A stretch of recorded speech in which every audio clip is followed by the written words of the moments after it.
vamos hacia la ciudad de Las Rosas, mi querida ciudad natal, la ciudad de Ayacucho, donde entre tantas historias, ciudad nombrada por el Martín Fierro Sí, en una de claro. sus páginas, bueno, la proeza del Gato y Mancha, que se están cumpliendo 100 años de esta proeza, de, bueno, dos caballos, uno llega, el otro queda en el camino, pero ¿qué hacen? Ayacucho, Estados Unidos. Hay actos muy importantes en la ciudad de Ayacucho y vamos a dialogar con Pablo Zubiaurre, que es un placer tenerlo aquí en Multimedios El Eco, Plataforma Magazine. Carola y Cecilia, te saludamos. Pablo, bienvenido. Hola, ¿cómo les va? Muy bien, muy agradecido por la invitación a contar un poco sobre esto. Bien, ¿y qué es lo que se puede decir a 100 Escucha. años? ¿Qué es lo que queda de la historia de lo que pasó de esa, bueno, odisea en realidad, remontándonos a la época, el contexto, lo que era, lo que fue, lo que implicó? Bueno, voy a empezar haciendo una brevísima corrección. Llegaron los dos caballos. Ah, ¿llegaron los dos? Mirá. Sí. Llegaron los dos caballos. En Estados Unidos, la última parte del viaje, se encontraron en Estados Unidos con una enorme difusión del automóvil, que en aquel momento pasaba por digamos, por una transformación. Sí. Las rutas estaban cargadas de autos, la circulación era muy peligrosa. Lo que hizo Schifeli, el jinete que los condujo, fue dejar uno de los caballos en San Luis y seguir con otro hasta Washington. Después lo fue a buscar y lo llevó.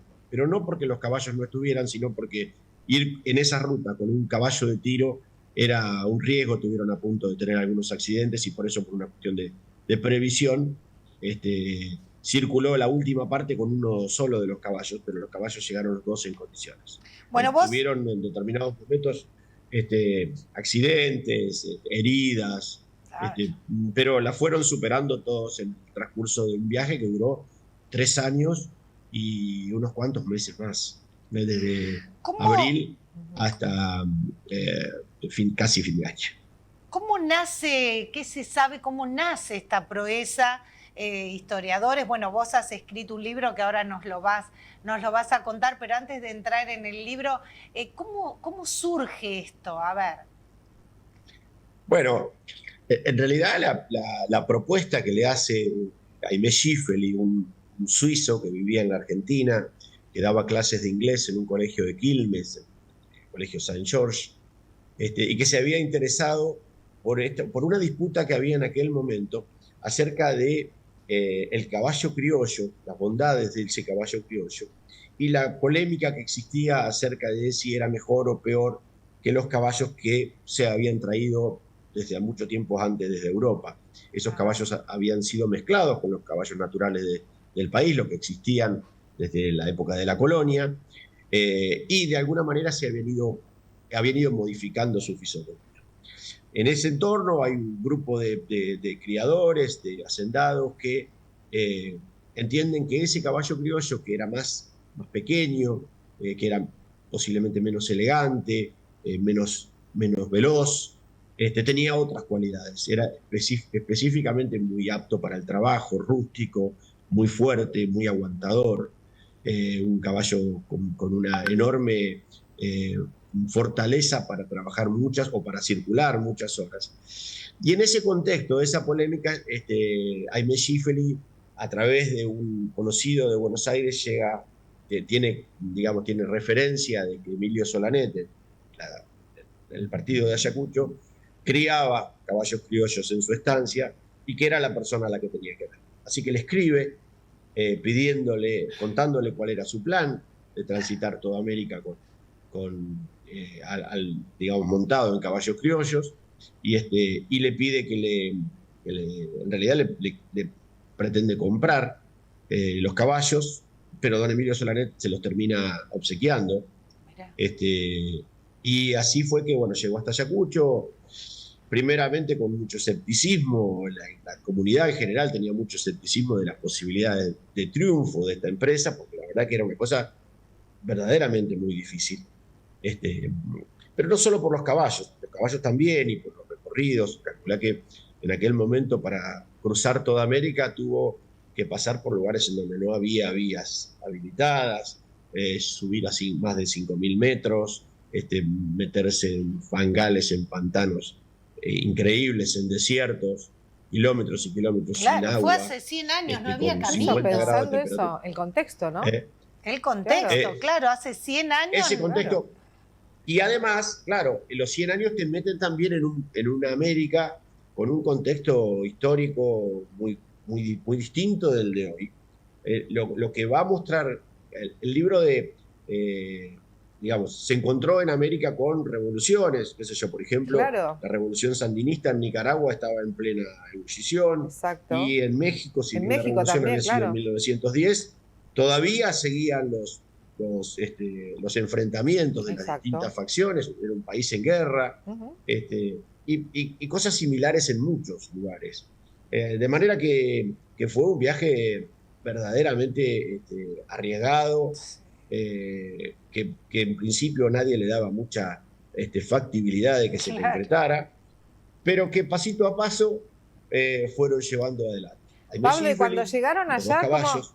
¿cómo fue el recibimiento? ¿Qué se sabe del momento cuando arriban a Estados Bueno, Unidos? no, se sabe todo, porque en realidad el viaje arrancó con mucho, digamos, lo interesante de esto es que Schiavelli cuenta el viaje, va tomando notas y escribe un libro que es la base fundamental de esta historia, que se publicó en 1933 en Londres, Mira, que se llama Schiavelli Ride, el viaje de Schiavelli, claro. y que cuenta en 400 páginas todos los pormenores de este viaje. Claro, porque así que- era el jinete, él y quién más. Él solo. Ah, él solo. Solo con los Solo. dos caballos. Y sí, Ah. él fue solo y solamente en algunos pequeños tramos,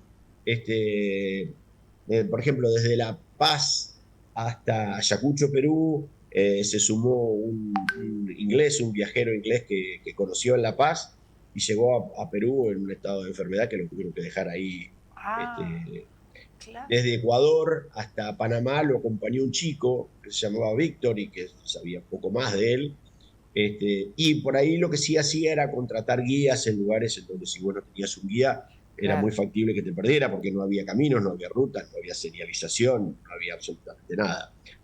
Así que en los lugares selváticos, por ejemplo, en Ecuador, en Colombia, en Centroamérica, se valió de algunos guías que lo acompañaron. El cruce de la cordillera, que también fue Claro. muy difícil. De los propios Pero vaquianos. es ¿no? una De la América zona. absolutamente, claro, vaquianos. Ujú. Es una América absolutamente diferente de la que nosotros sí, nos imaginamos totalmente. hoy. Y ese viaje, Schiavelli, en ese libro que yo les cuento, cuenta no solo las peripecias del viaje, sino que cuenta la América que él va viendo. Claro. Y que por ahí nos preguntan, ¿por qué eligió Buenos Aires hasta Nueva York? Bueno, porque son las dos vidrieras. Buenos Aires en 1925 ya era Buenos Aires Sí. y Nueva York ya era el centro del mundo. Ujú. O sea que era la gran vidriera al llegar a Nueva York. En el medio hay lugares que vivían como en el siglo XII, en el siglo XIII, lo mismo. Con lugares que vivían como se había vivido ancestralmente y donde no había llegado absolutamente ningún adelanto de los que se conocían en otros lugares. Es decir, en Nueva York ya había rascacielos, pero, Sí, pero además, Pablo, había que es la década de la Gran Depresión, ¿no? De 1920, los Estados Unidos también en todo ese contexto. bueno, él llegó antes de la Gran Depresión, porque él arriba a Estados Unidos en el año 28 Ujú. y la Gran Depresión y la crisis es en el 29 y el 30. Claro, pero ya había así como un... pero estos todavía son años de crecimiento y con respecto a lo que vos me preguntabas, en realidad el viaje arrancó de acá con mucho escepticismo y todo el tránsito por Latinoamérica lo hicieron bastante en solitario, por Sudamérica. En la medida en que fue avanzando, sobre todo cuando pasaron el canal de Panamá, pero más específicamente cuando llegaron a México, el viaje ya había tomado una trascendencia mundial, de manera que cada lugar que iban lo estaban esperando con una fiesta que le demoró más, para no quedar mal con los habitantes de cada lugar, claro. que le pedían que se quedara. Ahora, participara de una pensaba, ¿por qué dos, no? Decir, bueno, si a uno le pasa algo, seguía con el otro. Esto sí, de no, porque se iba turnando en la monta. Claro. Él funcionaba siempre con un animal de monta y un animal al que se le llamaba carguero, que era el que le ponía las cosas que él llevaba para que el él viaje, que eran necesitaba. pocas. Pablo, Que eran bueno, pocas, pero que no. y vos contanos acerca de este libro, esta historia que, bueno, Gato y Mancha es famosa a nivel mundial. Estos dos caballos, Sí, sí. esta proeza en esa época, y tener el privilegio de vivir en el lugar donde fueron criados, en el campo de los Solanés, digo, también te da un privilegio especial. Sí, yo la verdad que tuve no sé si la suerte, el honor de que me convocaran para escribir este libro, o sea, hace algún tiempo, eh, que tenía un enorme desafío, que era sobre qué se iba a escribir, porque ya hay un libro de esto escrito por nada menos que por el protagonista. Por eso este libro que hicimos, a ver si te lo puedo mostrar un poquitito, Sí. ahí se ve, Ah, este, es un libro... mostralo de vuelta, Pablo, mostralo de vuelta que ahora te vamos a ponchar en la cámara. Ahí está, mirá qué libro, qué linda edición. Si lo hacemos bien, Pablo. Tapa dura. Sí, claro. Sí, está bien hecho. Te puedo asegurar yo que está bien hecho. Y bueno, este libro, en principio es un libro muy gráfico. Tiene muchísimas imágenes, planos, documentos. Pero además del viaje habla de los motivos del viaje, de toda esa cuestión anterior a que el viaje se armara, y sobre todo habla de la trascendencia que el viaje, porque obviamente Schifeli cuenta el viaje hasta 1928, pero desde entonces hasta ahora no se ha dejado de hablar de Gato y Mancha, no, ni en la Argentina ni en el mundo. No hay año en donde los diarios de tirada nacional no le dediquen algún artículo a las hazañas de Gato y Mancha, las revistas de distintos momentos, revistas científicas. Los libros de Schifeli se han editado en un montón de países, en muchos idiomas. Hay desde monumentos, hay un sello postal cuando se cumplieron 90 años, un sello postal argentino, poetas, músicos, pintores, escultores, sí. Todos se han dedicado a lo largo del siglo, de alguna manera, a Gato y Mancha. ¿Cuándo presentaste el libro, Pablo? Anoche fue la presentación. Anoche fue la presentación en la Biblioteca Municipal. La verdad que con una repercusión buenísima. Muchísima gente, nos quedó chica la biblioteca. ¡Qué bueno! Así que sí, muy contentos. Y bueno, estamos muy contentos con el producto, con el libro. Bueno, no acá en Tandil lo podremos conseguir en alguna librería, Pablo. ¿Cómo sí, seguramente se la vamos a llevar ahora en breve ahí a Alicia Laco en Tandil, seguramente. Sí, nuestra amiga Alicia Laco. Bueno, la verdad que es una historia apasionante que no sé por qué, a ver si, corregime, Pablo, los caballos que están embalsamados, ¿están en Luján, en un museo? Sí, los cueros de los caballos están en el Museo de Luján, puestos sobre unas figuras, de manera que parece que están los dos caballos ahí. Claro. Eso lo pactó Emilio Solanet con el que entonces, con el Udaondo, que entonces era el director del museo y que hoy el complejo museográfico de Luján lleva el nombre de él, es el complejo museográfico Enrique Udaondo.